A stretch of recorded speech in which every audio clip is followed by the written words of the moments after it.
good afternoon to everyone and welcome to my channel. And it's me again, ang inyong chismosong Kaalda Vlogger. Gusto ko munang magpasalamat sa inyong lahat sa mga walang sawa na tumatangkilik, nanonood, sumusupport at sumusubaybay ng mga content ko here on my YouTube channel. So wag ninyong babaktawan, nalalaktawan tong ating content ngayong araw. I'm sure na hindi ninyo pagsisisihan na pinanood nyo ito mula umpisa hanggang hulihan. And syempre, wag na wag kayong mag-i-skip ng segment, okay? Buuin at tapusin nyo to.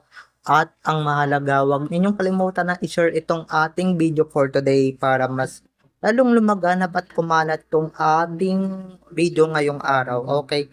This is my second video, I think. Kasi kaninang madaling araw is na-vlog ako. Kaninang alas 12 pa yun. Pero ito na, dumako na tayo sa ating main topic for today's video. Ito na nga mga ka-ADM. Ito na nga, no.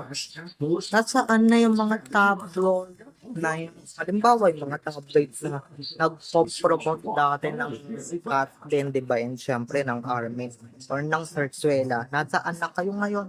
Saan na kaya sila ngayon at ano na kayang buhay nila? So, ito na guys, watch this mamaya. Papaliwanag ko sa inyo ng buong. So, ito na guys, watch this. At kung nakita nyo na ngayong recap, so once again sa TV or sa mga admins, dumako na tayo sa ating main topic for today's video. Ito na nga mga ka-ADN, no? Gaya nga ng sinabi ko kanina, mga ka-Aldab Nation. Ito na nga, speaking of, di ba naaalala ninyo yung mga tabloids na grabe mag-write ng mga kung ano-anong kasinungalingan at kung ano-anong kabalbalan na patungkol kina Arjo at Maine. Maski yata kay Catherine at Alden. Oh, nasaan na kayo ngayon? Di ba nasaan na kayo ngayon? Isa na rin yata kayo sa kinakarma or kinarma na rin yata kayo dahil sa mga write-ups na mga di naman totoo, di ba? Sa mga write-ups na wala namang katotohanan at puro kasinungalingan lang, di ba? Kasi naman, di ba? Lalong-lalo na yung mga bayarang reporters dati, nakakala mo naman na, di ba, yung mga naaalala ko yan dati yung mga ganyang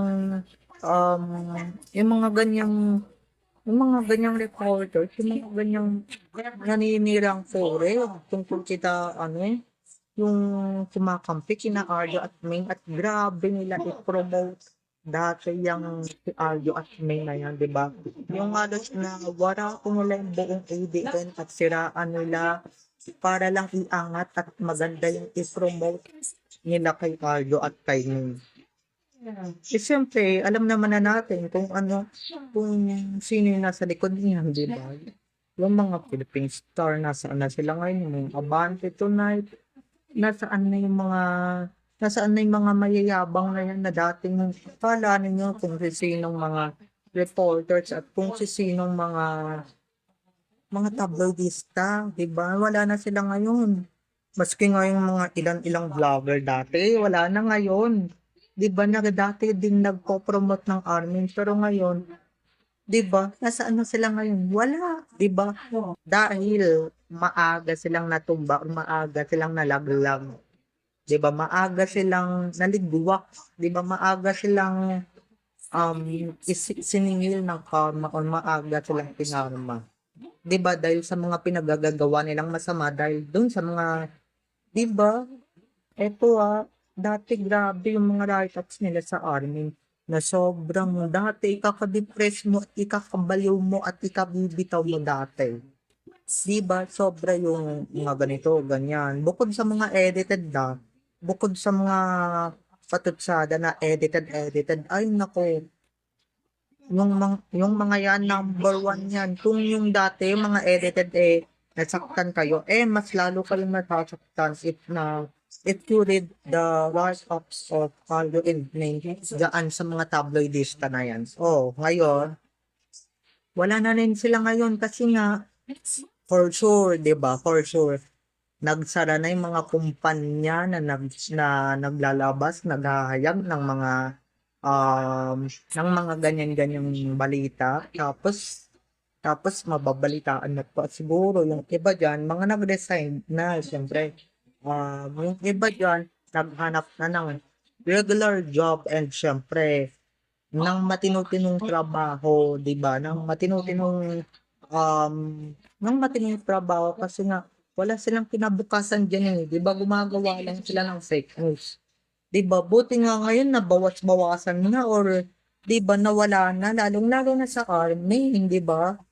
Eh, lalo naman sa din, news blackout na yung din, 'di ba? So, ibig sabihin guys, hindi talaga sila nagtagumpay sa mga pa-write-ups nila, sa mga pa-blind items nila, sa mga pa-tabloids nila. Hindi sila nagtagumpay kasi nga sila na ngayon yung nai-stress sila na ngayon yung, 'di ba? Yung medyo saan ba sila talaga, 'di ba? Um, Kasi kung umanib lang talaga kayo sa katotohanan at hindi talaga kayo umanib sa army, sa mga kasamaan, sa masama, ay naku, talagang mabubuhay at mabubuhay kayo. Eh, yung mula nang nag-army niyang mga yan, yung mga Bulgar, Abante, 'di ba? Talagang 'di ba? Talagang wala na, 'di ba? Ang tanong,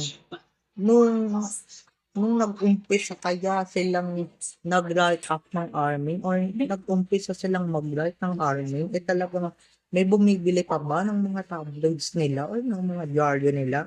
Kasi 'di ba nowadays alam ko 2018 uso pa yun yung mga diaryo-diaryo.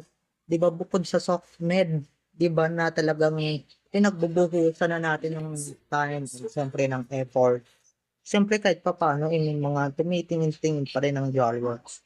'Di ba? At alam kong wala nang bumibili at wala na rin interesado. Dahil nga naman kung army lang naman yung mababasa mo at shocks din, ay nako, ba't ka bibili, 'di ba? Ba't mo pagbubuhusan ng pera yun? 'Di ba? What for? 'Di ba?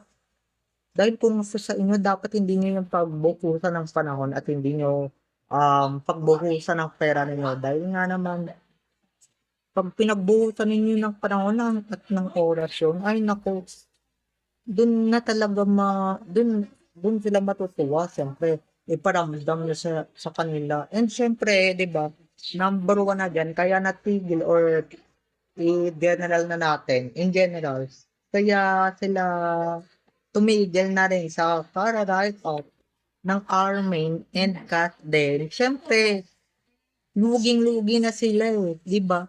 Kumbaga, buhat nung nagkaroon buhat nung nawala yung Aldab at nagkaroon ng sarsuela tapos nagpatuloy pa sila sa para-write off, ay talagang doon na sila patuloy pang nalulugi ng bonggang-bongga.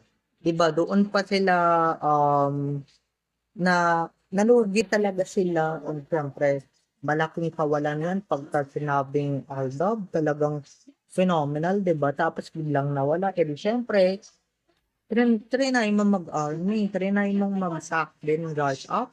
Kaso hindi naman nagtagumpay, hindi naman naging successful, hindi naman naging mabenta. Eh di ayan, back to zero kayo ngayon, 'di ba?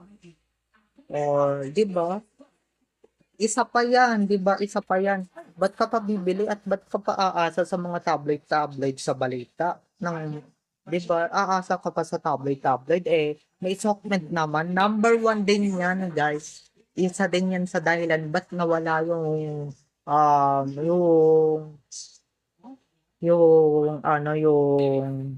tabloids, 'di ba? At hello, 'di ba?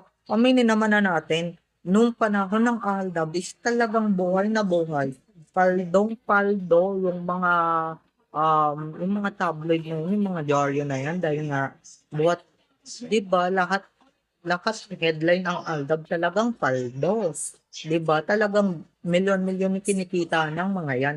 And nung nagkaroon ng army, nung sinulat ng army, nga, 'di ba? Nga. Yung mga milyon-milyon na dati nilang kinikita, milyon-milyon na ngayon nalulugi. hanggang sa nagsara na sila. Tapos nasundan pa ng SAC din. Naku, for sure.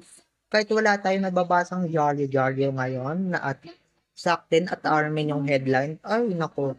For sure, walang bumibili. At syempre, kung solid aldab ka at binibili mo yan, eh talagang susunugin mo lang yan at hindi ka mapapabili niyan. Okay, mga ka-ADN. So, bye-bye na mga ka-ADN. I love you all. Have a nice day. Keep safe.